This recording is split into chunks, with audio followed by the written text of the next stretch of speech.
어떻습니까? 마대 한번 모셔야겠다 마음 먹고 있었는데 오늘 뭐 드디어 하게 되었습니다. 네, 고맙습니다. 그 어느 때보다도 어제는 절규에 가까운 분노를 표현을 해내셨고요. 그리고 운명하셨습니다.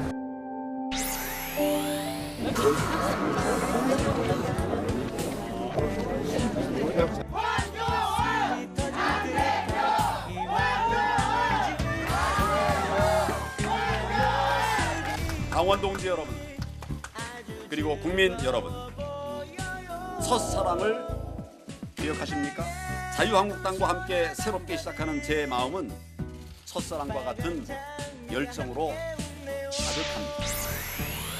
지난 25일 문재인 대통령이 양대 노총 대표를 청와대로 초청해 민주노총의 경사노위 참여를 호소한 것도 사회적 대화와 타협이 어느 때보다 절실한 상황이기 때문입니다. 이 문제를 가지고 왜 우리들끼리 싸워야 합니까?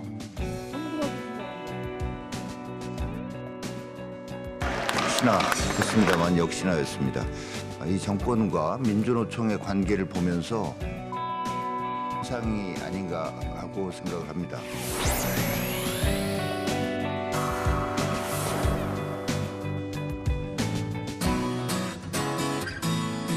네, 1월 29일 정치보회 시작합니다. 고 반장, 조금 전에 이제 영상에서도 나왔지만요. 어제 김복동 할머니를 포함한 위안부 피해자 할머니 두 분이 끝내 일본의 사죄를 받지 못하고 돌아가셨네요. 네, 김복동 할머니는 마지막 순간까지 일본에 대한 분노를 또 표현하신 거로 전해지면서 왜 안 그렇겠습니까? 네, 그래서 더 가슴을 먹먹하게 했는데요. 네. 이 두 할머니의 별세로 이 국내 위안부 피해자 이제 23분만 남게 됐습니다. 아, 그래요. 네, 신 반장, 이제 설 연휴를 앞두고 있는데요. 경기도 안성이죠. 안성에서 첫 구제역이 발생했다고요? 네, 올겨울 들어 처음 발생한 구제역이고요. 일단 네. 해당 농장에 있던 젖소 120마리는 매몰 처분이 됐습니다. 그래요? 네, 정부는 앞으로 한 3주가 확산을 막는 분수령이 될 거라고 보고 조기 대응에 총력을 기울이고 있습니다. 그렇군요. 박 반장 할 얘기 없죠? 들어가서 얘기 좀 이어갑시다. 갑시다. 네.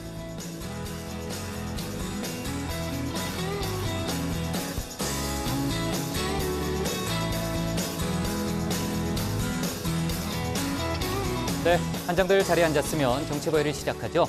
정부가 오늘 전국적으로 24조 1천억 원 규모 23개 사업에 대해서 예비 타당성 조사를 면제하기로 했습니다. 보통 줄여서 이제 예타라고 많이 부르죠. 그러니까 예타는 대규모 사업에 대한 예산을 편성하기 전에 사업성을 판단하는 사전 절차입니다.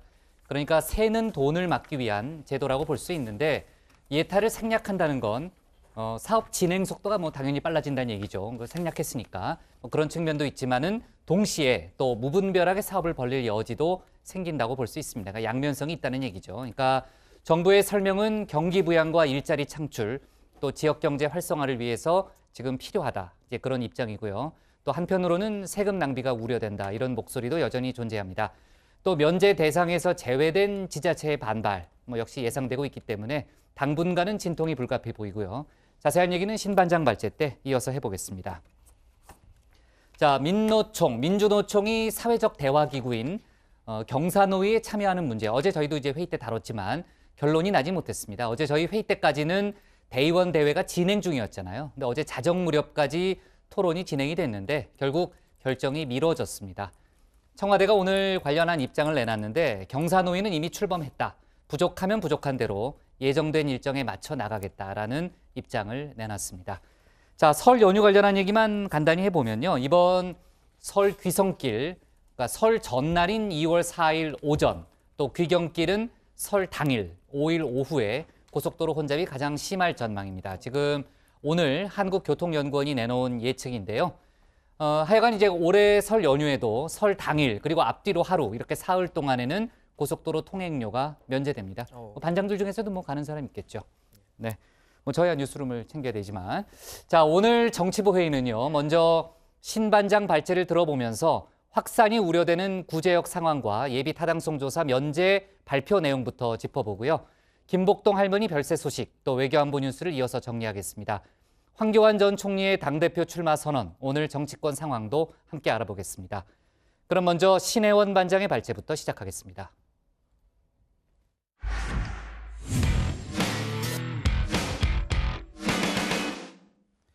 네, 조금 전에 신반장이랑 얘기해봤지만요. 설 명절을 앞두고 경기도 안성에서 구제역이 발생해서 축산농가에 비상이 걸렸습니다. 정부는 긴급 대책회의를 열고 구제역 확산 방지에 총력을 기울이고 있습니다.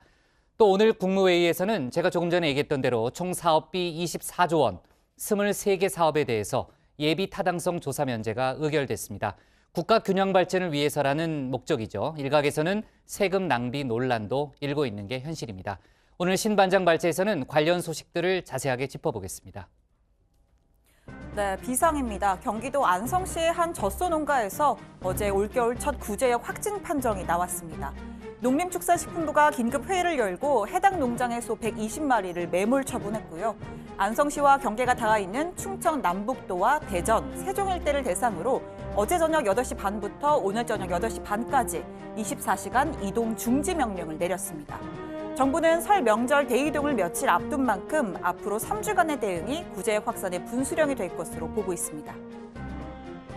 명절에는 이동이 많습니다. 4월 뒤부터 설 연휴입니다. 따라서 강력한 초기 대응으로 조기에 차단하지 않으면 설 연휴에 구제역이 확산될 수도 있습니다. 초동 방역을 지나치다 싶을 정도로 과감하고 신속하게 취해야 합니다. 네, 매겨울 연례 행사처럼 창궐했던 구제역. 지난 9년간 370만 마리 가축을 살처분하게 했을 정도로 축산농가에겐 공포의 대상입니다. 전염 경로, 증상은 뭔지 살펴볼 텐데요. 자, 정치, 사이언스에 이은 스쿨 시리즈 3탄 신반장의 메디컬 스쿨, 오늘은 구제역 편입니다. 자, 구제역, 입구에 국제, 돌림병 역입니다. 영문명은 Foot and Mouth Disease, 쉽게 말해서 이 동물의 입과 발굽 주변에 물집이 생기는 병이고요. 이 발굽이 2개인 소나 돼지, 양, 염소 등 이 각종 우제목 동물에게서 나타납니다. 바이러스는 감염동물의 침, 콧물, 분변을 통해서 전파가 되고 항원 구조에 따라서 A형, O형, C형 등 7개의 혈전형이 있습니다. 자, 여름보다는 가을과 겨울에 기승을 부리고요. 일단 걸리고 나면 수포가 나고 체온이 급격하게 상승, 시름시름 앓다가 심하면 폐사에 이르게 됩니다. 자, 이번에 발생한 건 O형 바이러스 구제역입니다. 다행히 현재 국내에서 백신을 접종 중인 유형입니다. 정부는 안성시 전체 44만 마리뿐 아니라 인접한 6개 시군 139만 마리를 대상으로 한 긴급 백신 접종도 최대한 빠른 시간 내에 마무리할 예정입니다. 정밀 검사를 통해 어제 저녁 구제역 양성, 오늘 아침 O형으로 확진되었습니다. 광역 방제기, 군 제독 차량 등 지역에서 가용 가능한 모든 자원을 총동원하여 축산 관계 시설을 집중 소독하고 농장 출입 차량의 GPS 적정 운용, 소독 실태 등을 면밀히 점검할 계획입니다. 네, 구제역 관련 속보 들어오는 대로 또 전해드리고요. 이제 주제를 바꿔보겠습니다. 오늘 전국 각 지자체를 웃고 또 울게 한 뉴스입니다. 정부의 국가 균형 발전 프로젝트를 위한 예비 타당성 조사 면제 대상이 발표됐습니다. 총 사업비 24조 1천억 원 규모 23개 사업입니다. 수도권과 지역 간의 격차가 지금보다 더 심각한 상황이 오기 전에 반드시 국가 균형 발전을 이루어야만 합니다. 첫째, R&D 투자 등을 통한 지역의 전략산업 육성. 둘째, 지역산업을 뒷받침할 도로, 철도 등 인프라 확충. 셋째, 전국을 연결하는 광역교통 물류망의 구축. 마지막으로 넷째, 환경, 의료, 생활교통시설 등 지역 주민의 삶의 질 제고라고 하는 4가지 영역에서 마련이 되었습니다. 자, 전체의 80%가 넘는 20조 원가량이 사회 간접 자본 SOC 사업에 투입됩니다. 수도권과 경남북 내륙을 연결하는 남부 내륙철도, 또 경부와 호남 고속철도가 합류하는 구간인 평택, 오성, 복선화 등이 대상이 되고요. 이 수도권이지만 낙후된 접경 지역을 배려해서 도시철도 7호선을 경기 포천까지 연장하는 방안도 포함이 됐습니다. 자, 해당 지역 주민들은 수건 사업이 이뤄졌다, 지역이 살아날 것이다, 축제 분위기입니다. 반면 제외된 지역들은 실망감을 감추지 못했는데요. 특혜성 역차별 아니냐, 선정 기준이 무엇이냐는 목소리가 쏟아졌습니다. 자, 또 여기에 시민단체의 반발도 더해졌습니다. 선심성 예산으로 세금을 낭비하는 정책을 되풀이할 거란 주장인데요. 야당 시절엔 MB정부의 4대강 예타 면제를 반대해놓고 지금 와서 이러는 건 내로남불이자 제2의 4대강에 불과하다는 겁니다. 정부는 SOC뿐 아니라 지역 전략 사업을 함께 육성하는 차원에서 4대강과는 차이가 있다고 주장했습니다. 4대강 사업과는 사업 내용과 추진 방식 등에서 다르다는 점을 말씀드립니다. 첫째, SOC 이외에도 R&D 투자 등 지역 전략 산업 육성을 위한 사업을 함께 포함시켰습니다. 둘째, 과거 중앙정부가 주도하던 탑다운 방식이 아니라 지자체가 제안한 사업을 중심으로 검토하는 바텀업 방식을 최대한 적용하였습니다. 셋째, 환경, 의료, 생활교통시설 등 지역 주민의 삶의 질 향상과 직결되는 사업들도 포함됐다는 말씀을 드립니다.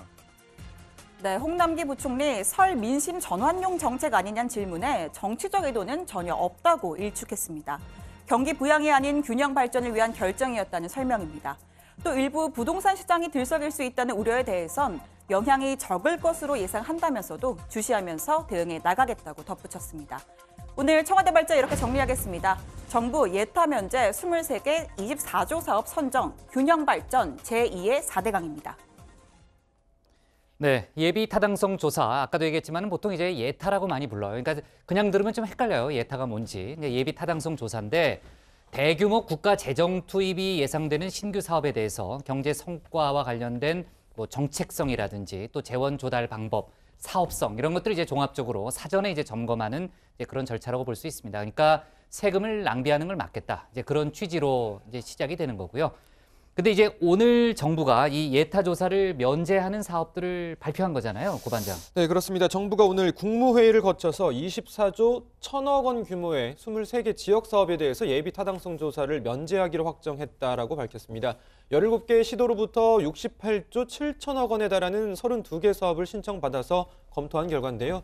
경제성을 중시하는 예타 조사 특성상 상대적으로 인구수가 적고 인프라가 취약한 비수도권은 예비 타당성 조사 통과가 어렵다면서 국가 균형 발전을 위해 면제 대상을 확정했다고 설명했습니다. 네, 전체의 80%가 넘는 약 20조 원이 이 사회 간접 자본 SOC 사업입니다. 김천과 거제를 잇는 남부 내륙철도 건설을 비롯해서 이 전국의 권역 교통망을 구축하기 위한 5개 사업에 10조 9천억 원 규모가 확정이 됐고요.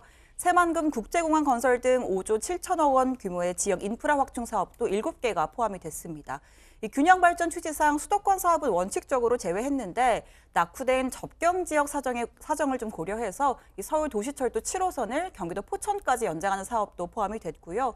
또 오늘 발표된 사업은 10년간 연평균 1조 9천억 원이 들어가서 중장기적인 재정 운용에 큰 부담이 되지는 않을 것이라고 강조했습니다. 그러니까 애초에 인구 수가 적고요. 또 낙후된 지역 같은 경우는 예타 조사 통과가 어렵다. 보통들 이렇게 많이 얘기하잖아요. 따라서 이제 예타 면제를 통해서 전국적인 균형 발전을 꾀하겠다는 게 이제 정부의 방침입니다. 오늘 뭐 관련한 설명도 했고요. 하지만 아까도 얘기했지만은 이제 세금 낭비를 막는다는 그런 차원이 있는 거잖아요. 그러니까 혈세 낭비를 막기 위한 제도적 절차를 지키지 않는 것이다라는 비판은 또 여전히 존재하는 거 아니겠습니까? 그렇습니다. 뭐 말씀하신 그런 내용들이 주로 시민단체들이 지적하는 부분인데요. 이 참여연대 같은 경우는 이 예타 조사는 국가 재정 건전성을 위해서 반드시 준수해야 할 원칙이다. 정부가 경기 부양만을 목표로 이 예타 조사 면제한다면 4대강이나 경인운하 사업처럼 결국 국민 혈세 낭비를 되풀이할 가능성이 있다 이렇게 지적했습니다. 그러면서 이 예타 면제 전면 재검토 촉구를 했고요. 40여 개 환경운동단체가 모인 한국환경회의도 이 4대강 사업을 포함해서 예타 조사를 거스르고 국토 생태계를 파괴한 토목 사업이 부지기수다.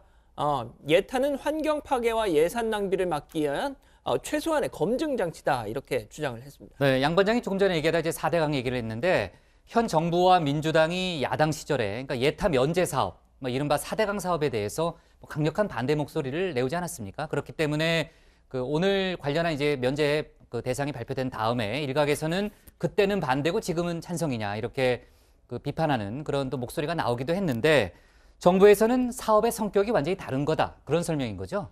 네, 그렇습니다. 홍남기 부총리는 과거 그 4대강 사업과는 그 내용이나 아니면 추진 방식에 차이가 있다고 했는데요. 먼저 SOC 위에도 R&D 투자 등 지역 전략산업 육성을 위한 사업을 포함했고요. 또 중앙정부가 주도하는 탑다운 방식이 아니라 지역이 제안하는 사업을 지원하는 바텀업 방식으로 추진했다고 설명했습니다. 초반장보단 영어 발음이 굉장히 좋네요. 네. 또 절차적으로 법적 절차인 국무회의 의결을 거쳐 확정한 점도 차이가 있다고 설명했습니다. 또 다가올 설과 그리고 내년 총선을 앞둔 성심성 정책이란 지적도 반박했는데요. 한번 들어보시죠. 정치적 의도라든가 이런 거는 전혀 없습니다. 저는 관료로서 충실하게 이 정책을 검토해서 발표해 드린 것이고요. 저희가 사실은 지난 연말이라든가 지난 연초에 이 작업이 마무리됐으면은 그때 발표를 하려고 그랬었는데 검토가 좀 늦어지면서 1월 하순까지 왔다는 말씀을 드리고요. 네, 주제를 좀 바꿔서요. 민주노총의 경사노위 참여가 어쨌든 결과적으로는 무산됐습니다. 정확히 말하면 보류라고 볼 수도 있는데 결정이 안 난 거죠. 그리고 한국노총도 31일 회의에 불참을 선언한 상황인데 고 반장, 그러면은 경사노위가 표류하고 있다 이렇게 봐야 되는 건가요? 네, 그렇습니다. 우선 이 민주노총은요, 어제 대의원 회의를 열고 10시간 동안 마라톤 토론을 이어갔는데요. 결과적으로 참여 여부를 결정하지 못했습니다. 불참, 조건부 불참, 조건부 참여 등 이 수정안 3가지가 제출됐는데 수정안 3건 모두 부결됐고요. 참여 방침인 원안은 논란 끝에 표결에 붙여지지도 못했습니다. 결국 민주노총 지도부는 경사노위 불참을 전제로 하는 새로운 사업 계획을 짜서 임시 대의원 회의를 소집하겠다며 산회를 선언했고, 이로써 이 경사노위 출범 이후 2달여를 끌어왔던 민주노총의 참여는 사실상 무산됐습니다. 네, 청와대는 이 같은 민주노총의 결정에 대해서 사회적 대화와 타협은 해도 되고 하지 않아도 되는 선택사항이 아니다라는 입장을 밝혔습니다. 김의겸 청와대 대변인은 이 대화와 타협은 우리 사회가 반드시 해야 할 일이라면서 경사노위는 이미 출범했다. 부족하면 부족한 대로 예정된 일정에 맞춰서 나아가겠다라고 이야기했습니다. 여당인 민주당은 민생 경제가 위중한 상황에서 2번이나 사회적 대화의 기회를 놓친 셈이라며 유감을 표했는데요. 그러면서도 계속해서 대화를 통해 민주노총의 참여를 설득해 나가겠다고 밝혔습니다. 네, 자 짧게 이 소식도 좀 다뤄볼게요. 자유한국당 곽상도 의원이 문재인 대통령의 딸 다혜 씨 가족이 외국으로 이주했다. 그 사유를 밝혀라 이런 주장을 했잖아요, 양 반장. 그렇습니다. 지금 오후에 계속 지금 가장 뜨거운 뉴스 중에 하나인데 네. 이 한국당 곽상도 의원이 그 당 원내 대책 회의에서 이 다혜 씨 아들 서모 군의 학적 변동 관련 서류를 공개를 한 겁니다. 자, 지금 보시는 것처럼요. 자, 다혜 씨 부부가 지난해 7월 서울 종로 구기동 빌라를 매각한 뒤에 그 학교에 학적 변동 관련 서류를 제출을 하면서 그 사유를 해외 이주로 저렇게 적었다는 겁니다. 그러면서 현재 곽 의원은 아들 서군이 아세안 국가 소재 국제학교에 재학 중인 걸로 파악이 됐다 이렇게 주장을 했는데 청와대가 이주 사유 또 경호 여부 그에 따른 추가 소요 예산 밝혀야 한다 주장을 했습니다. 들어보시죠. 대통령 딸 가족이 급하게 부동산을 정년 매각하고 아이까지 데리고 해외로 이주해간 부분에 대해서 국민들이 궁금해합니다. 자녀의 국제학교 입학 등 교육 문제로 해외 이주한 것이라면은 현 대한민국 교육제도에 한계이 있다는 것이고 생업에 종사하기 위해 해외 이주한 것이라면은 현 경제 상황에 대한 불만일 것입니다. 박 반장, 청와대 입장이 나온 게 있어요? 네, 청와대 핵심 관계자가 오늘 기자들과 만났는데요. 조금 전 김의겸 대변인이 서면 브리핑 자료를 냈어요. 우선 국회의원이 그 직위를 이용해 음해성 허위 사실을 유폐하는 것에 대해 개탄을 금치 못한다고 말했고요. 또 이미 지난해 국회 운영위원회 답변을 밝힌 바와 같이 부동산 증여와 그리고 매매 과정 및 해외 체류와 관련해서 어떠한 불법이나 탈법은 없었다고도 강조를 했습니다. 법률상 경호 대상인 대통령의 가족에 대해 어떠한 근거도 없이 사생활을 공개를 요구하는 것은 정치적 금도를 벗어난 일이며 대통령 가족의 안위를 위태롭게 하는 것이라고도 말했습니다. 특히 초등학생의 학적 관련 서류까지 취득하여 공개하는 것은 그런 최동욱 전 검찰총장의 혼외자를 추적한다며 불법과 그리고 탈법을 일삼던 과거 정부의 공작 정치에 음습한 그림자가 떠오른다고도 그렇게 말하기도 했습니다. 네, 상당히 센 표현을 써서 비판을 했군요. 관련해서 이제 추가로 또 청와대가 이어서 설명한 게 있는데 또 노안 때문에 잘 안 보이네요. 1980년 이후 대통령의 직계 가족이 각각의 이유로 해외에 체류한 경우가 모두 9명이나 있네요. 9명에 있고 또 9명 모두 경호처가 대통령 등의 경호에 관한 법률에 따라 규정대로 경호했다. 이런 설명이 뒤에 또 추가로 붙었습니다. 좋습니다. 오늘 논란은 좀 이어질 수 있겠네요. 네, 오늘 청와대 발제 이렇게 정리하겠습니다. 정부 24조 원대 23개 사업 예타 면제로 제목을 잡겠습니다. 다음은 고석승 반장의 발제를 들어보겠습니다.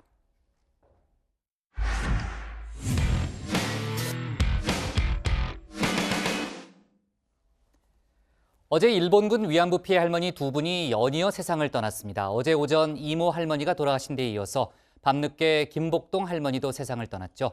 이런 가운데 일본 정부는 위안부 피해에 대한 반성은커녕 잇따른 도발과 망언으로 한일 관계를 악화시키고 있습니다. 오늘 고 반장 발제에서는 위안부 피해 할머니 별세 소식과 한일 관계 관련 소식을 함께 전해드리겠습니다. Japan committed crimes against humanity. But there has been no sincere apology for the comfort of women issue. We are not asking for too much. Just for you to acknowledge your wrongdoings.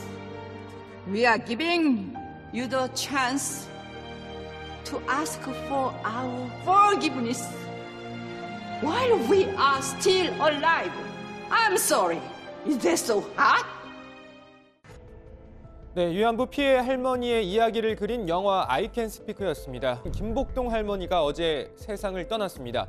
김복동 할머니는 1992년 위안부 피해 사실을 공개한 뒤 전 세계를 찾아다니며 위안부 피해를 증언했습니다.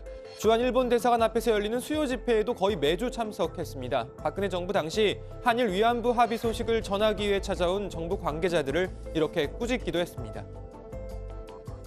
정부가 타결을 했다 하는 말은 당치도 안 하는 소리라. 아직은 타결 안 됐어요. 우리가 이런 사죄를 받으려고 이들이 싸우지는 안 했거든요. 이러는데 즉하게 하려면은 일본 아베가 법적으로 기자들 모아놓고 자기네들이 잘못했다, 용서해달라 이렇게 조리 이기실이 사죄를 하고 일본 애들 교과서나 이런 거 또 건치고 우리가 돈 한 번, 두 번 더 돈 받으려고 하는 건 아니라. 할머니는 암투병 중에도 끊임없이 일본을 향해 사죄와 반성을 촉구했습니다. 지난해 문재인 대통령이 병상을 방문했을 때도 이제 남은 시간이 많지 않다며 위안부 문제 해결을 당부했습니다. 우리도 지금 나이가 좀 차서 오늘 내일 바빠요. 힘 좀 줬어서 이것에 해결하도록 해주시면 고맙겠습니다. 누워서 있기는 당최 마음이 안 놓입니다. 네, 어젯밤 10시 41분 김복동 할머니가 세상을 떼기 전 마지막으로 남긴 말도 일본이 너무한다는 말이었습니다. 그 어느 때보다도 어제는 절규에 가까운 이럴 수가 있나 하는 그런 절규에 가까운 분노를 표현을 해내셨고요. 그리고 나서 할머니는 다시 눈을 감으셨고 무영하실 때는 평온한 모습으로 가셨고요. 네, 김복동 할머니에 앞서 어제 오전 위안부 피해자인 이모 할머니도 세상을 떠났습니다. 할머니 두 분이 같은 날 돌아가신 건데요. 정치권도 애도의 뜻을 전했습니다. 삼가 두 분의 명복을 빕니다. 일본 정부는 더 이상 위안부 문제 해결을 미뤄서는 안 됩니다. 한일 관계가 더 성숙한 관계로 미래로 나가기 위해서는 일본 정부가 과거 국가 범죄를 인정하고 반성하는 모습부터 보여야 한다는 것을 다시 한번 강조합니다. 시간은 속절없이 가고 있지만 위안부 피해자 문제 해결 속도는 너무나 더딥니다. 다행히 지난해 정부가 화해치유재단 해산을 공식 발표했지만 아베 총리는 위안부 합의 이행을 계속 고집하고 있습니다. 일본이 미래지향적 한일 관계로 나아가고자 한다면 역사적 과오를 뉘우치고 진정성 있는 사죄를 해야 합니다. 이제 국내 위안부 피해자 23분 남았습니다. 영화 I Can Speak 속 대사처럼 또 김복동 할머니의 외침처럼 진정 어린 사과와 반성 그거면 됩니다. 그때 너무 죄송했노라고 또 다시는 이런 일이 없도록 하겠노라고. 자, 그 이야기가 그렇게 어려운 걸까요? 일본은 반성은커녕 위안부 합의 이행을 주장하면서 요즘엔 아예 초계기 저공 비행 등 군사 도발까지 감행하고 있습니다. 아베 총리는 어제 의회 시정연설에서 북한과의 관계 회복을 위해 한국과 공조하겠다는 말 외에 한국을 제대로 언급조차 하지 않았습니다. 北朝鮮との不幸な過去を清算し、国交正常化を目指します。そのために米国や韓国をはじめ国際社会と緊密に連携してまいります。 한일 관계가 부침을 겪는 동안 아베 총리의 시정연설 속 한국 언급도 매년 달라져 왔습니다. 2013년과 2014년에는 한국을 기본적인 가치와 이익을 공유하는 가장 중요한 이웃나라로 규정했고 2015년엔 가치와 이익을 공유한다는 문구는 사라지고 가장 중요한 이웃이라는 표현을 사용했습니다. 2016년과 2017년에는 전략적 이익을 공유하는 가장 중요한 이웃이라는 표현을 넣었죠. 자, 그리고 위안부 합의 관련 양국 간 갈등이 불거진 직후였던 2018년 시정연설에서는 가장 중요한 이웃이라는 표현을 아예 뺐습니다. 자, 이렇게 표현은 매년 달랐지만 협력 관계를 구축하겠다는 문구는 매년 빠지지 않았습니다. 그런데 올해는 아예 한국을 언급조차 안 한 겁니다.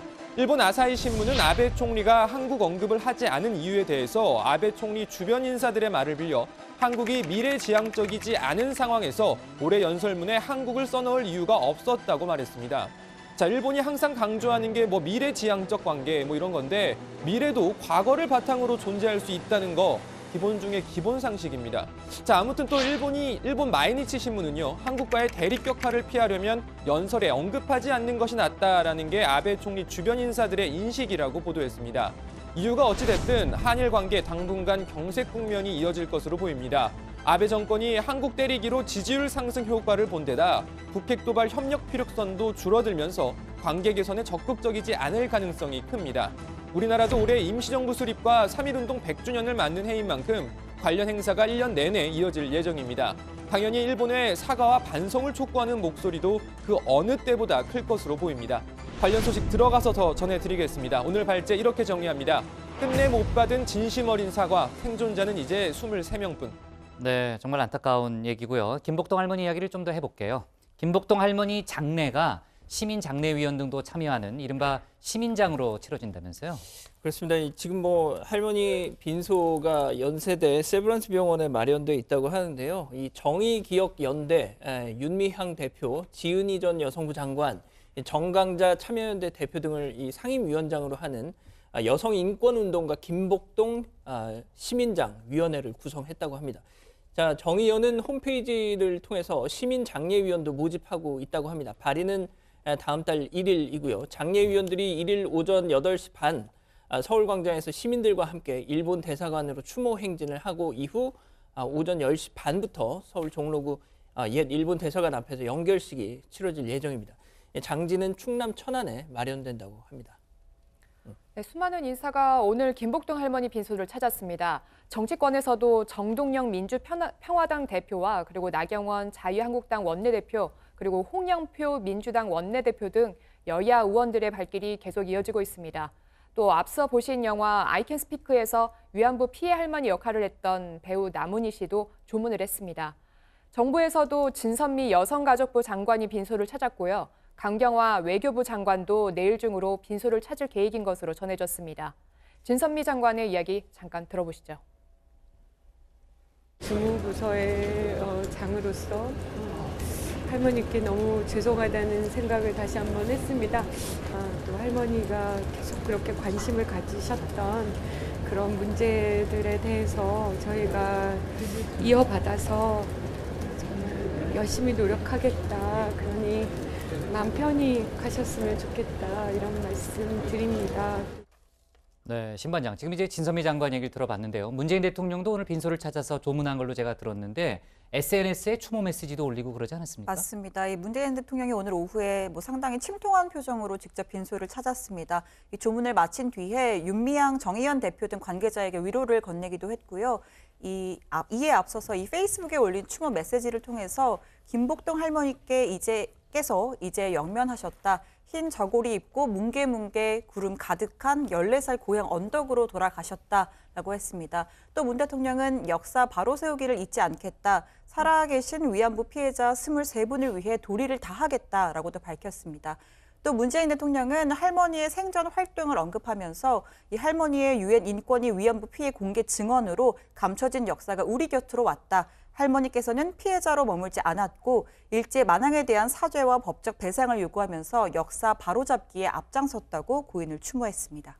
네, 정말 이제 일본의 진정어린 사과를 받아내기 위해서 아까 이제 고반장도 발제했지만 많은 노력을 하셨는데 결국은 사과를 받지 못한 채 세상을 떠나게 돼서 더 안타깝다고 생각이 좀 들고요. 자, 그런데 이 와중에 일본이요, 화해치유재단 해산에 대해서 항의의 뜻을 밝혀왔다면서요? 네, 그렇습니다. 우리 정부가 이 화해치유재단 해산 조치의 일환으로 설립 허가를 취소했다는 소식이 전해지자 일본 정부가 강하게 항의한 것으로 전해졌습니다. 일본 언론 보도 등에 따르면 이 가나스기 겐지 일본 외무성 아시아 대양주 국장이 어제 주일 한국 대사관 차석공사와의 전화 통화를 통해서 한일 합의는 재단에 의해 이행된다면서 재단 해산은 한일 합의에 비춰 도저히 받아들일 수 없다라고 설립허가 취소 조치에 항의한 것으로 알려졌습니다. 이에 대해 이 주일 대사관 차석공사는 우리 정부의 결정에 따라 재단의 해산 절차를 진행하겠다는 취지로 답한 것으로 전해졌습니다. 주한 일본 대사관도 비슷한 시각 우리 외교부에 같은 내용으로 항의의 뜻을 밝혔습니다. 네, 지금 뭐 강제징용 판결부터 시작해서요, 뭐 위안부 합의라든지 또 여러 가지 지금 이제 초계기 갈등이라든지 레이더 문제, 지금 이제 한일 관계가 최악이잖아요. 관련해서 이제 한일 관계가 이렇게 악화된 데는 미국의 중재 역할이 좀 부족한 측면도 있다. 뭐 이런 이제 언론의 보도도 나왔었는데 미국이 중재에 나섰다라는 이런 또 얘기도 있었거든요. 관련해서 오늘 국방부가 입장을 내놓은 게 있다면서요. 어제 저희도 말씀드렸지만 해리스 글쎄요, 전 대사가 정경도 국방장관 만났지 예. 않습니까? 이와 관련해서 오늘 국방부가 이 정리 브리핑을 통해서 입장을 냈습니다. 자, 최현수 국방부 대변인, 이 해리스 대사의 방문은 오래전에 이미 예정됐던 사항이어서 그냥 신년 인사차 방문한 것이다. 여러 가지 이야기들을 정경두 장관하고 나눴지만 비공개로 하기로 해서 구체적인 사안을 밝힐 수 없다라고 했습니다. 자, 한일 갈등 문제에 있어서 미국의 중재 가능성, 이 질문에는 우리 기본 입장은 한일 간에 협의해야 하는 부분이지만 미국에 관심이 있는 부분이 있으면 그것도 우리가 같이 고려해 볼 사안이다. 대화로 풀어가야 된다는 점에는 동의하고 있다. 이렇게 원론적인 입장만을 밝혔습니다. 네, 조금 전에 이제 양 반장이 얘기했던 대로요. 어제 정경두 국방장관하고 해리스 대사와의 만남에서 그 방위비 분담금 관련한 얘기가 있었다. 이런 얘기가 나오는데 맞아요? 여전히 그 방위비 분담금 가지고 이제 한미 간의 갈등이 계속되고 있잖아요. 그 이견이 여전히 좁혀지지 않는 분위기라고 합니다. 별로 진전이 없군요. 예, 그렇다고 합니다. 네네. 그 미국이 제시한 협상 데이드 라인이 4월 15일 이전까지 타결짓기 어려울 전망이라는 전망도 나오고 있는데요. 그 미국이 제시한 게 이게 10억 달러고 그 우리 돈 1조 1,200억 원 분담안과 또 우리 정부는 1조 원 미만 분담안을 두고 신경전을 이어지고 있는 상황인데요.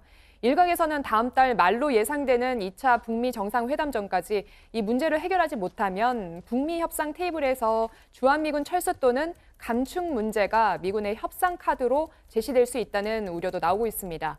역대 전임 정부라면 상상도 못할 일이겠지만 트럼프 정부라면 충분히 가능성이 있다는 분석입니다. 네, 그러니까 미국은 1조 1,200억 원을 요구하고 있고 우리는 1조 원 이상은 어렵다. 뭐 그런 얘기를 하는 거죠. 좁혀지지 않는군요. 근데 그 나토가요, 결국 그 분담금 인상을 결정했다면서요?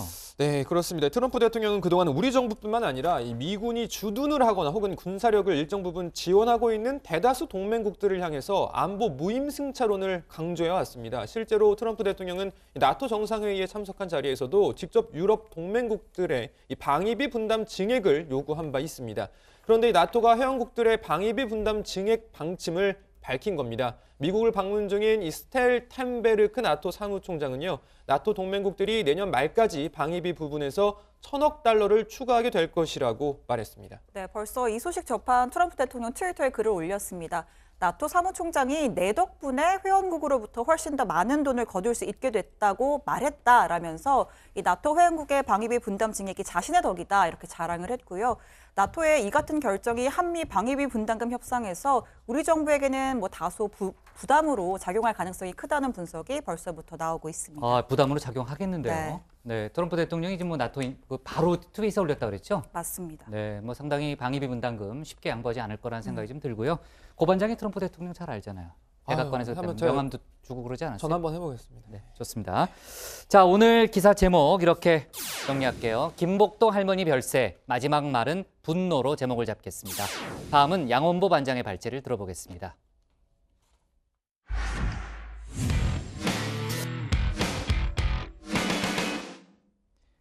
황교안 전 총리가 자유한국당 2월 27일 당대표 경선 출마를 선언했습니다. 북한을 찬양하고 1980년대 주체 사상을 신봉했던 사람들이 청와대 정부 국회를 장악하고 있다면서 과거로 퇴행하고 있는 위기의 대한민국을 내가 살리겠다 이런 입장을 밝혔죠.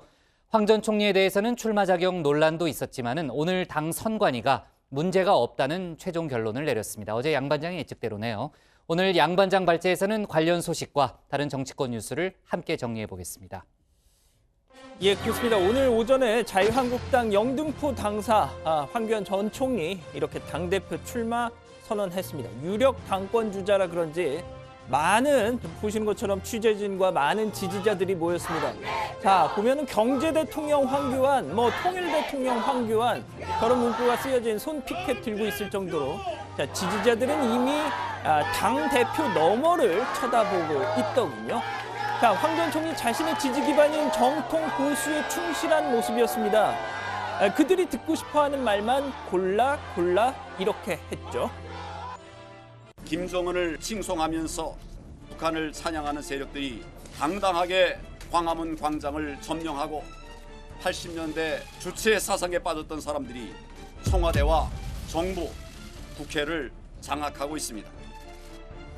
글쎄요, 이쯤 되면 거의 뭐 현 정부를 이 주사파 정권으로 규정하고 있는 것 같은데, 자, 차기 당대표는 또 내년 총선을 지휘합니다. 때문에 총선에 대한 각오도 빼놓을 수 없겠죠. 자, 황 전 총리 압도적인 1등 만든다 약속했습니다. 이렇게요. 단순한 승리를 넘어서 자유한국당을 압도적 제1야당으로 만들겠습니다. 자유파의 대통합을 이루고 당의 외연을 확대하여 자, 이 당의 외연을 확대한다. 그렇다면 결국 유승민 의원 또 뭐 안철수 전 대표 심지어 이 태극기 부대와의 관계 설정 이거 어떻게 할 것이냐 이 물음이 자연스럽게 또 이어질 수밖에 없는데 이렇게 얘기합니다. 헌법 가치의 뜻을 같이 한다면 폭넓게 수용해야 된다. 이런 원칙적인 말씀 드리도록 하겠습니다. 자, 황 전 총리는 입당한 지 보름 정도밖에 안 됐죠. 때문에 당헌 당규상 피선거권, 즉 당대표에 뽑힐 법적 자격이 있네 없네 오늘 오전까지도 이걸 가지고 갑론을박을 했습니다. 자, 당 선관위가요 오늘 긴급회의를 했는데 결국 이렇게 결론이 났습니다. 비상대책위원회에서 책임다운 자격을 부여하는 내용을 의결해 줄 것을 요청합니다. 만장일치로 결정된 선거관리위원회의 결의안입니다. 야, 이제 뭐 자격 논란도 불식됐으니까 뭐 이제 뭐 거칠 게 없죠. 자, 이런 모든 일련의 상황을 지켜보면서 몹시 불편했던 한 분이 있었으니 바로 홍준표 전 대표입니다. 자, 분노의 SNS 올렸는데 이렇게 말이죠.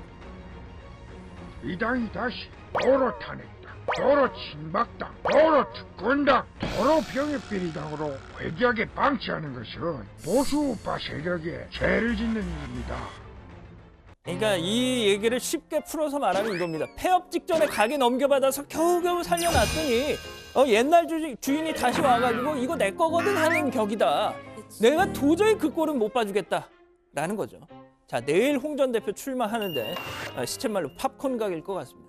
자, 다시 황 전 총리 얘기로 돌아가 보죠. 자, 최근에 나는 햄버거를 즐겨 먹는다라는 사실을 공개했습니다. 실제 보신 것처럼 이렇게 햄버거 가게에 들러서 주문하는 장면도 연출을 했죠. 그 장면 잠깐 한번 보시죠. 무슨 햄버거가 맛있어요? 여기는 새우버거 맛있어요. 새우버거. 네. 그럼 새우버거 하나 주시죠. 네.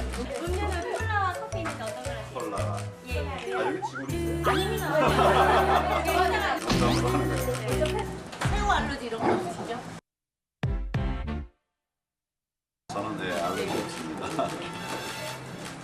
자, 들으셨죠? 알레르기 없습니다. 이거 정말 다행스러운 일입니다. 황 전 총리 아시다시피 만성 단마진 단으로 병역 면제 받았지 않습니까? 자, 만성 단마진이 보시는 것처럼 알레르기성 두드러기 질환 중에 하나인데 자, 이제는 알레르기가 없다. 좋은 약을 쓰는 덕분일까요? 궁금하네요. 자, 다음 소식으로 가보죠. 예, 정말 오랜만입니다. 비운의 총리 이완구 전 총리 말이죠. 오늘 충남 천안에서 완사모, 완구를 사랑하는 사람들의 장난감 완구 말고요. 이완구를 사랑하는 사람들의 모임 10년회에 나온 겁니다. 자, 공식 행사 데뷔 2015년 4월 총리 낙마 이후 처음이라죠. 자, 총리 재임 때는 충청권 대망론으로 기대를 한 몸에 받다가 성완종 리스트로 단박에 또 추락을 했고 또 법원에서 끝내 무죄 판결을 받으면서 명예회복에 이제 나선 겁니다. 자, 완사모 앞에서 뭐라고 했을까요? 한나라의 총리를 지낸 입장에서 이 정부에게 서두르지 마라, 차분해라, 냉정해라. 이거 나중에 잘못되면 누가 책임질 거예요? 제 말씀 동의합니까, 여러분? 인생지사 세웅지 마라고요. 박근혜 정권에서 만약에 쭉쭉 계속 잘 나갔더라면 오히려 지금은 정치적으로 더 어려웠지 않았겠느냐 하는 말도 있더군요. 자, 이완구 전 총리 내년 총선 출마 아직 결심은 안 했지만 대전, 세종, 충남 이런 여기저기서 4군데서 지금 출마 요청을 받고 있다고 밝혔습니다. 계속 지켜보죠. 자, 마지막 소식입니다. 이거 정치 얘기는 아닙니다만 좀 묘한 얘기라서 전해드리겠습니다. 방송인 이메리 씨 기억하시나요? 과거에 드라마 신기생기연 이런 데 나오고요. 영화에도 출연을 했었죠. 자, 그런데 이 생각하기도 싫은 아시안컵 8강전, 한국 대 카타르전 하프타임 때 이렇게 보신 것처럼 이메리 씨가 화면에 잡힌 겁니다. 보시는 것처럼 우리 응원단이 있는 그 자리에서 저렇게 도드라지게 카타르 국기를 몸에 칭칭 두르고 저렇게 몸도 흔들흔들 하면서 저렇게 한 거죠. 자, 비슷한 사람 아니냐 하시는데 아닙니다. 현지에서도 이메리 씨가 화제가 돼가지고 아시아 축구연맹 AFC하고 인터뷰도 따로 했습니다. 기자가 물었습니다. 아니 왜? 너희 나라 놔두고 왜? 그랬더니 Yes, I'm Korea, correct. I have a Qatar friends. When I had a hard time, Qatar friends gave me so many healing to me. So I'm very appreciate my Qatar friends. 과거 드라마 촬영을 하다가 그 방송사 또 우리나라의 이 드라마 제작 환경에 상당한 큰 마음의 상처를 입었다는데 그걸 또 카타르 사람들 덕분에 치유를 했다는 겁니다. 그래서 그때부터 한국 나빠요, 카타르 최고 한다는 거죠. 도대체 어떤 마음의 상처를 받았던 걸까요? 자, 오늘 준비한 소식은 여기까지입니다.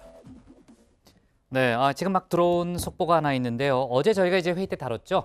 김현철 청와대 경제보좌관이 이제 발언으로 인한 여러 가지 논란이 있었잖아요. 지금 이제 제목은 이제 김현철 경제보좌관 사표 수리 이렇게 나왔습니다만 간단히 배경을 설명하자면은 어제 저희 회의 때 이 내용을 얘기했던 대로 그런 내용을 얘기했잖아요. 이제 5, 60대들 할 일 없다고 산에 가거나 SNS에 험악한 댓글 달지 말고 동남아로 가라 이런 취지의 발언을 했고 또 젊은이들에 대해서도 헬조선이라 하지 말고 동남아 가면 해피조선이 될 것이다 이런 취지의 발언을 했고 물론 이제 본인은 신남방 정책을 강조하기 위한 그런 발언이긴 했지만은 발언의 수위가 지나쳤다라는 그런 논란이 많이 일었습니다. 관련해서 김현철 경제보좌관이 사의를 표했고 문재인 대통령이 조금 전에 김현철 경제보좌관의 사의를 받아들였다는 그러니까 사표를 수리했다는 그런 속보가 지금 막 들어왔습니다. 네, 오늘 출근하자마자 사의를 표명했다고 하네요. 네, 좋습니다. 지금 막 들어온 속보 하나 전했고요. 황교안 전 총리 얘기를 먼저 해볼게요. 지금 사실 이제 출마 자격 문제가 매듭 지어지지 않은 상황에서 사실 이제 출마를 먼저 강행한 거잖아요. 그러니까 그 비슷한 시각에 당 선관위가 회의를 하고 있었는데 본인은 일단 출마 선언부터 한 겁니다. 그렇기 때문에 일각에서는 압박이 되지 않았겠느냐 이런 얘기도 하던데 어쨌든 결론적으로 선관위가 만장일치로 책임 당원 권한을 줬기 때문에 절차상 문제, 자격 문제는 이제 다 해소가 된 거죠. 그렇습니다. 황교안 전 총리나 오세훈 전 서울시장이나 현재로서는 2강 이렇게 평가를 받고 있기도 한데요. 그런 두 후보에게 당 대표 경선 입후보 자격을 주지 않았다면 또 한국당이 그 후유증을 감당하긴 쉽지 않았을 겁니다. 사실상 어느 정도 결론은 정해져 있었다 이렇게 보는 게 맞는 것 같습니다. 네, 자 아까 이제 황교안 전 총리의 발언을 잠깐 들어봤는데 386 운동권 철학이 21세기 대한민국 국정을 좌우하고 있다. 또 주체 사상에 빠졌던 사람들이 청와대 정부 국회를 장악했다. 이런 발언을 했는데 첫날부터 상당히 수위가 높네요. 그렇습니다. 조금 더 자세히 말씀드리면 무덤에 있어야 할 386 운동권 철학이 21세기 대한민국의 국정을 좌우하고 있어서 경제난이 심화되고 있다. 이런 주장이었습니다. 그걸 저지하기 위해서 내가 2020 경제 대전환 프로젝트와 대통합 정책 협의회 추진을 하겠다. 이렇게 공약으로 내건 겁니다. 네, 그 공약이 이제 현실화되기 위해서는 결국 이제 내년 총선에서 일당 지위를 회복하는 게 가장 급선무다. 이런 얘기를 많이들 하는데 또 일각에서는 황 전 총리가 만약에 이제 당의 얼굴이 되면 대표가 되면은 탄핵 프레임에 걸려들 거다. 이런 분석을 내놓는 목소리도 많잖아요. 네, 그 질문이 또 나오기도 했는데요. 나왔어요? 네, 네. 황 전 총리 한국당이 기본적으로 확고하게 지켜야 할 가치는 자유민주적 기본 질서와 시장 질서를 기본으로 하는 헌법 가치다라는 말로 즉답을 피했다고 볼 수가 있습니다. 출마 선언문에선 총선 경쟁력 제고를 위해서 보수 대통합 카드를 꺼내들기도 했는데 특히 빅텐트론이라는 표현을 쓰기도 했습니다. 내가 다 품겠다 이런 뜻이죠. 바른미래당 세력, 태극기 세력까지 다 껴안겠다 이런 의미인 건데 특히 태극기 부대에 대해서 헌법 가치를 존중해서 나라를 일으켰고 오늘의 부강을 이끌어온 분들이라고 평가를 했습니다. 그리고 조금 전에 이 기자들에게 이 황교안 전 총리의 내일 일정이 공지가 됐는데 아, 그래요? 네, 내일 오전에 저한테는 안 왔는데. 신반장한테 왔어요? 저는 받았는데 네. 그 내일 오전에 그 천안함 기념관을 방문을 한다고 그래요? 합니다. 네. 아무래도 좀 보수 세력을 안보 행보의 일환이군요. 안보 행보의 일환으로 네. 보여지고 또 권한대행 시절에도 그 제2회 그 서해 수호의 날 행사에 참석을 해서 또 안보 의식 관련 발언을 하기도 했었습니다. 아, 기억납니다. 네. 네. 자, 그렇고요. 오늘 어디 신문이더라? 한겨레 신문인 것 같은데 그 황 전 총리가 2012년 새누리당 대선 후보 경선 당시에 박근혜 전 대통령 쪽을 도운 것으로 보이는 정황이 드러났다. 그런 내용이죠? 네, 한겨레 보도였습니다. 한겨레 맞죠? 네, 네, 박근혜 최순실 국정농단 수사기록 일부를 보도한 건데요. 대선 후보 수락 연설문 작성하는 과정에서 최순실 씨가 황 전 총리를 언급한 녹취록이 발견됐습니다. 그동안 황 전 총리가 박근혜 정부의 첫 법무부 장관으로 발탁되기 전까지 황 전 총리와 그리고 박 전 대통령의 인연에 대해선 알려진 바가 없었는데요. 자, 이 녹취록에서는 2012년 8월 19일 녹음된 35분짜리 녹음 파일이었습니다. 박 전 대통령과 최순실 그리고 또 정호성 비서관이 대선 후보 수락 연설문에 담을 메시지를 논의하는 그 상황이 담긴 건데요. 여길 보면 그 박 전 대통령 측이 진작부터 황 전 총리 측에 법적 자문을 구한 상황이 나오는 거죠. 제가 이제 그 구체적인 그 내용을 좀 소개를 해드리면 이런 겁니다.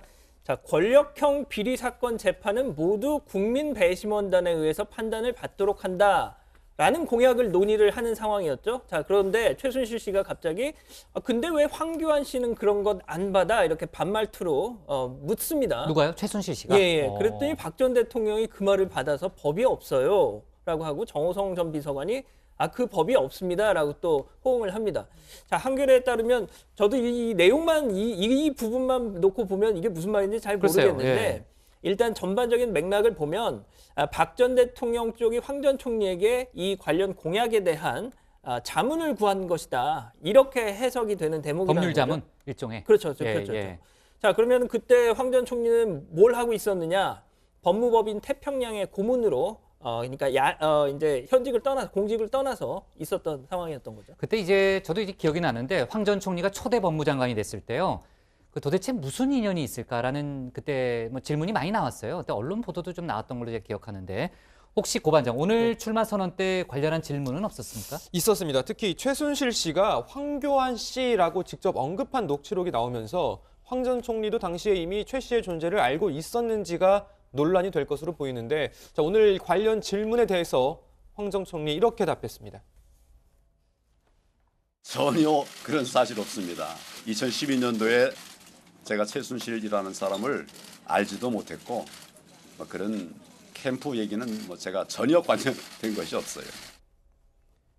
오늘 통합진보당 전직위원들이 황 전 총리를 고소했다면서요? 그렇습니다. 김미희, 김재현, 오병윤 전 의원이 오늘 오전 10시쯤 서울중앙지검에 황 전 총리를 고소한 겁니다. 직권남용을 통해 헌재를 압박해서 강제 해산을 시켰다는 겁니다. 관련한 황 전 총리 반응은 있어요? 네, 있습니다. 이 황 전 총리가 대여 투쟁력을 묻는 질문에 대해서 통진당 해산 누가 했습니까? 제가 했습니다. 하지 않았습니까? 이 자신의 주요 치적으로 삼고 있는 건데 이 오늘 고소 소식을 전해 듣고는 고소하는 건 자유지만 책임도 져야 한다면서 통합진보당은 헌법에서 정한 민주적 기본 질서에 위배되는 정당이었다.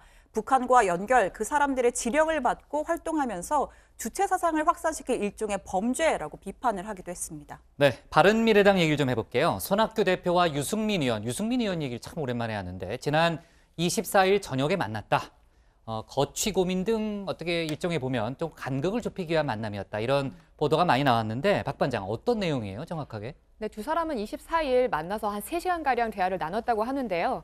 당의 진로와 미래를 포함한 정치 현안에 대해 의견을 주고받았다고 합니다. 아시다시피 유 의원이 공식 석상에 안 나온 지 꽤 오래됐잖아요. 맞아요. 예. 그래서 한국당 복당하려는 거 아니냐 이런 말이 많았는데 일단 다음 달 8일부터 1박 2일간 개최되는 당 연찬회에 유 의원이 참석하기로 했다는 거죠.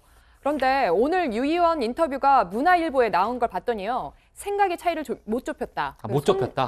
손 대표는 그 중도를 주장하고 있고 나는 개혁 보수를 일관되게 주장했다고 이런 보도가 나왔더라고요.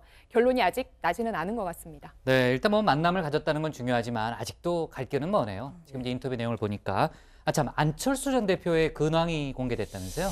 예, 그렇습니다. 독일 민헨 가 있는 것까지는 다들 아실 텐데 막스 플랑크 연구소 디지털 리서처라는 곳에서 제공하는 스튜디오에 거주를 하면서 해외 석학들하고 교류를 하고 있대요. 독일, 프랑스 정치인들하고도 이렇게 서로 만나고 있고요. 결국 관심은 언제 올 것이냐, 언젠가는 올 텐데 언제 올 것이냐 이거 그렇죠. 아니겠습니까? 손학규 대표는 총선 전에 복귀를 해서 안 전 대표가 역할을 해줄 것이다 이렇게 기대를 했는데 지금 같이 가 있는 부인 김미경 서울대 교수 안식년이 끝나는 시점이 오는 8월쯤이랍니다. 아마도 그때 같이 귀국하지 않겠냐 하는 얘기들이 지금 많이 나오고 있다. 네, 일각에서는 3월 귀국설도 있었는데 그보다는 좀 많이 늦어질 그럴 분위기인 모양이네요. 좋습니다. 오늘 기사 제목은요. 이렇게 잡을게요. 황교안 출마 선언, 주사파가 청국회 장악 이렇게 잡겠습니다. 다음은 박소연 반장의 발제를 들어보겠습니다.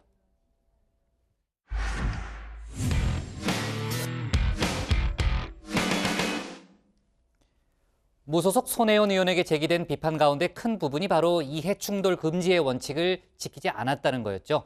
어제도 저희가 간단히 다뤘지만은 이 논란이 자유한국당 송원석 의원과 장제원 의원으로 확산된 상태입니다. 그런데 따지고 보면은 이해관계가 충돌하는 의정활동을 한 의원이 한둘이 아니라는 주장도 나오고 있습니다. 오늘 여당 발제에서는 국회의원들의 이해충돌 또 공론화 논의 관련한 내용들을 자세하게 짚어보겠습니다.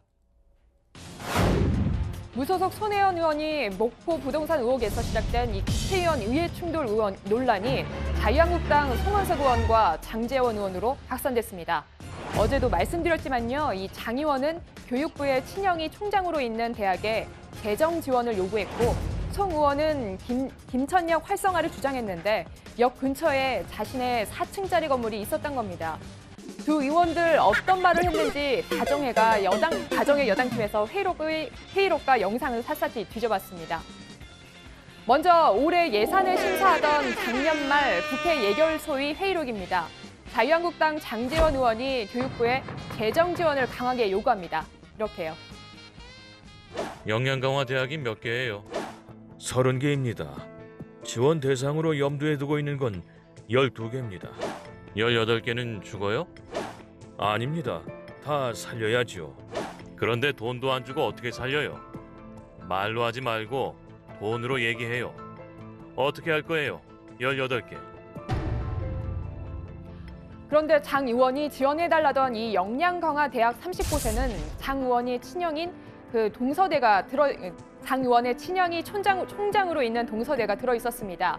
장 의원의 의정 활동이 지방대학을 위한 건지 친형을 위한 건지 의혹이 제기되고 있습니다.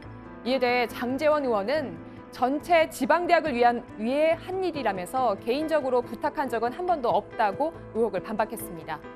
이 헷갈리는 상황을 또 있습니다. 이번엔 같은 당 송원석 의원입니다. 지난해 말 예결위 때 송 의원은 국토부에 김천역 관련 예산을 적극적으로 검토해달라고 요청합니다. 김천 문경 구간 철도에 대해서는 혹시 적극적으로 좀 검토해 주실 용의가 없으신가요? 송 의원님 예산실 계실 때 기준으로 좀 봐주시죠. 그건 적절한 답변이 아니라고 생각합니다. 그런데 김천역 바로 옆에 송 의원이 가족들과 공동 명의로 있는 4층짜리 건물을 가진 사실이 확인된 거죠. 공익을 위한 건지 아니면 사익을 위했던 건지 의심이 드는 부분입니다. 송원석 의원은 사적 이익을 취한 적이 없다며 손혜원 의원과 함께 특검에 가겠다고 말했습니다. 한국당은 물타기라고 응수했습니다.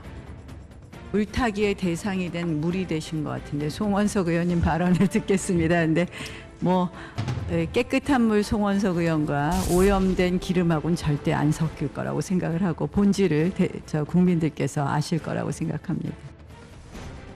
물타기다, 내로남불이다 이런 이야기 하지 말고 이럴 바에 국회의원 전수조사하자. 그래서 이 이야기가 나오는 겁니다. 손혜원 의원이 민주당 탈당 기자회견할 때 뒤에 서 있어서 뒷말이 나왔던 홍영표 원내대표도 이해충돌 논의에 공감했습니다. 더불어민주당 표창원 의원은 같은 당이었던 손 의원에 대해 이해충돌의 여지가 있다고도 말했습니다. 들어보시죠. 이해충돌의 여지는 있죠. 구입을 해서 분명히 사적 이익이 존재하는 것은 맞거든요. 그리고 그곳에 문화재 보존, 개발, 도시 재생 이와 관련된 역할을 하고 질의하고 하신 것도 맞죠. 그래서 이건 뭐 전형적으로 이해 충돌, 사실은 이익 충돌이 맞는 말이고요. 이 이해 충돌이 무엇이냐? 사적 이익과 공적 이익이 충돌하는 건데요. 기준과 범위는 무엇이고 또 위반하면 어떻게 제재할 것인지가 모호해서 논란이 생기고 있습니다. 공직자의 이해 충돌을 방지하는 법 조항은 2015년 김영란법, 부정청탁 금지법 원안에 있다가 논의 과정에서 사라졌습니다. 이해하지만 내용이 모호하다, 그리고 적용 범위가 엄청나게 넓다는 부정적인 입장이 많았기 때문입니다. 정말 모호할까요? 김영란 전 위원장은 원안에 빠진 이해충돌 방지 조항을 이렇게 쉽게 설명해줬습니다. 그래서 원안에서 일부 후퇴한 부분은 사실 좀 아쉽게 생각을 합니다. 그래서 잘 아시는 것처럼 이해충돌 방지 규정은 빠져 있습니다. 이해충돌 방지 조항은 쉽게 생각하면요, 장관이 자기 자녀를 특채 고용한다거나 공공기관이 자신의 친척이 운영하는 회사에 특혜 공사 발주를 주는 등 그런 사익을 추구하는 걸 금지시킨다는 겁니다. 그러니까 자신의 지위를 남용해서 이익을 취하지 말자, 이렇게 간단히 정리할 수 있겠죠. 국회의원들은 지역구와 그리고 이익단체 등으로부터 일상적으로 민원을 받는 등 만큼 사적과 그리고 공적 이익, 그 경계선이 무엇이냐, 이해 충돌에 대한 제도적 고민이 필요한 시점입니다. 오늘 발제는 의원들의 이해 충돌 공론화 논의 확산으로 하겠습니다. 네, 좋습니다. 뭐 관련한 내용은 계속 속보가 이어질 테니까 제가 이 정도로 정리를 해보고요. 어제 뉴스룸에서 잠깐 보도했던 내용인데 별장 성접대 의혹 관련해서 대검 진상조사단이 그러니까 별장의 주인이죠. 건설업자 윤모 씨를 소환해서 조사했다면서요? 네, 앞서 취재진이 김학의 전 차관의 성접대 의혹이 제기된 이 별장의 주인 윤 씨를 단독으로 만나봤는데 윤 씨는 이 성접대나 로비 의혹에 대해서 그런 사실이 없다고 부인을 했습니다. 진짜 기자 정신을 가지고 본래 취지에 그런 걸 갖기 위하면 진정성만 있으면 얼마든지 내가 나중에 네, 저희 보도 내용을 간략하게 다시 설명을 드리면요. 2013년 별장 성접대 사건 수사 당시에 김학의 전 차관은 윤 씨를 알지 못한다고 주장을 했었는데 이 윤 씨의 휴대전화에서 김 전 차관의 연락처가 나왔다는 겁니다. 근데 김 전 차관은 차명 번호가 3개나 저장돼 있었죠. 연락처도 학이형 이렇게 저장이 돼 있었다고 합니다. 그런데 이 검찰이 그걸 파악하고도 수사를 하지 않았다는 이야기입니다. 형이라고 부를 정도면 굉장히 가까운 사이로 보이는 것 같은데 말이죠. 네, 그리고 이 윤 씨 소유의 별장에 드나든 법조인이 김 전 차관만이 아니라는 주장이 새롭게 제기가 됐습니다. 윤 씨의 운전기사가 당시 차장검사 A씨도 별장에 왔었다라고 지목을 했는데 이 검찰은 이 A 검사도 조사를 하지 않았습니다. 경찰이 검찰에 송치한 의견서에 이 A씨 이름이 있었는데도 말이죠. 자, 그런데 이 차장검사 A씨, 검찰이 별장 성접대 의혹을 재수사할 때 수사 지휘 라인에 있었습니다. A씨는 사건을 지휘하는 역할이었고 수사가 끝날 때까지 그 자리에 있었고요. 지금은 검찰에서 나와 변호사로 활동 중인데 이 A씨를 저희 취재진이 직접 만났습니다. 그런데 의혹에 대해서 사실이 아니라고 주장했습니다. 내가 나를 자주 만났다 그랬대? 나는 그런 사람을 본 적도 없고 아는 것도 없고 별장이 어디 있는지도 모르고. 네, 최근 대검 진상조사단은 당시 윤 씨의 별장을 드나든 법조인을 추가로 조사 중인데 이 가운데 현직 고등법원 부장판사와 전직 서울중앙지검 차장급 검사도 포함이 된 것으로 알려졌습니다. 네, 앞으로 속보를 좀 더 지켜보고요.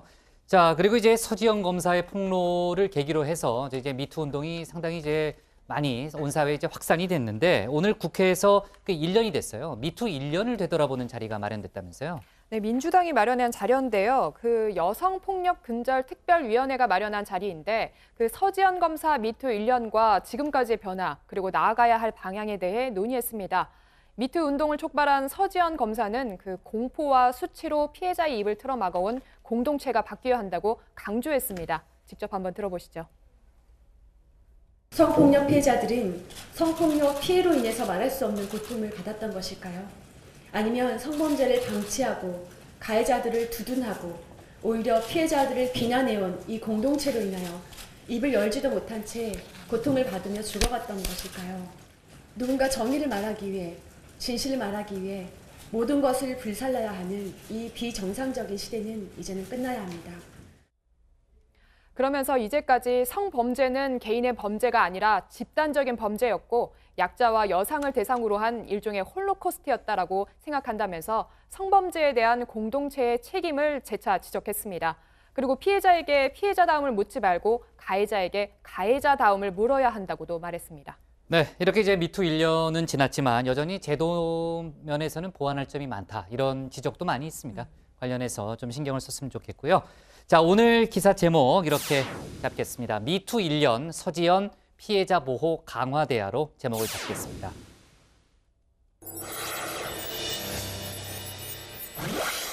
네, 어제도 제가 얘기했는데 고반장이 제일 좋아하는 응답하라 다정의 시간이고요. 오늘 어떤 의견들이 들어왔습니까, 심판장? 네, 조금 전에 사표가 수리됐죠. 김현철 청와대 전 경제보좌관이 아세안으로 가라라는 발언을 한 것에 대한 의견이 많았습니다. 가정의 가족 마초마초님, 인식이 저렇다는 게 참담하다. 퓨처송님은 공직에 있으면 제발 말 조심하자. 강모님은 사과하니 다행이다라는 의견 주셨습니다.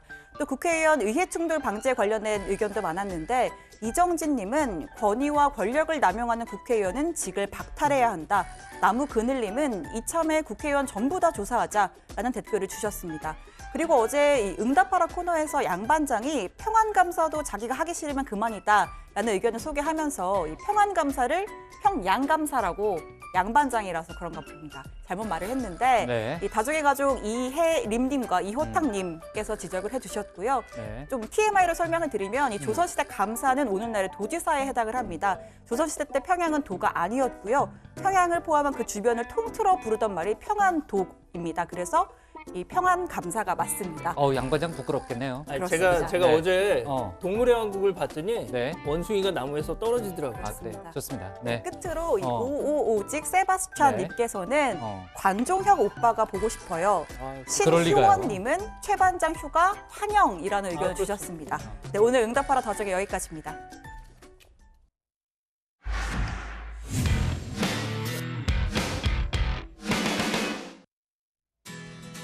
네, 미리 보는 내일 복국장의 60초 프리뷰 시작합니다. 오늘 황교안 전 총리가 자유한국당 당대표 출마 선언했다는 뉴스를 다뤘죠. 내일은 홍준표 전 대표 차례입니다. 센 발언 나올 것 같은데요. 관련 소식은 내일 회의 때 소개하겠습니다. 법원 소식 몇 가지 정리하면요. 우선 드루킹 댓글 조작 관련 혐의로 기소된 김경수 경남지사에 대해서 1심 선고가 내려집니다. 허익범 특검팀은 징역 5년을 구형한 상태죠. 또 쇼트트랙 김심석희 선수 등에 대한 상습 상해 혐의로 구속 수감 중인 조재범 전 코치의 항소심 선고도 예정돼 있습니다. 물론 이번 선고는요, 폭행과 관련한 거고 법원은 성폭력 혐의에 대해서는 별도 조치하라는 결정을 내린 바 있습니다. 그리고 예천군의회 윤리특위가 외유와 가이드 폭행 논란에 휩싸인 박종철 군의원 등 3명에 대해서 징계 수위를 확정합니다. 제 예상대로라면은 중징계가 일단은 예상이 되고 있고요. 오늘 저희 회의 내용에 대해서 의견이나 궁금한 점 댓글로 남겨주시면은 응답하라 다정의 코너에서 소개하겠습니다. 저희는 내일 오후 5시 10분에 다시 찾아뵙겠습니다. 네, 수고했습니다. 국장 제가 응답하라에서 이름을 잘못 말했습니다. 뭐예요? 나초님. 마초 나초예요? 네. 마초 나초.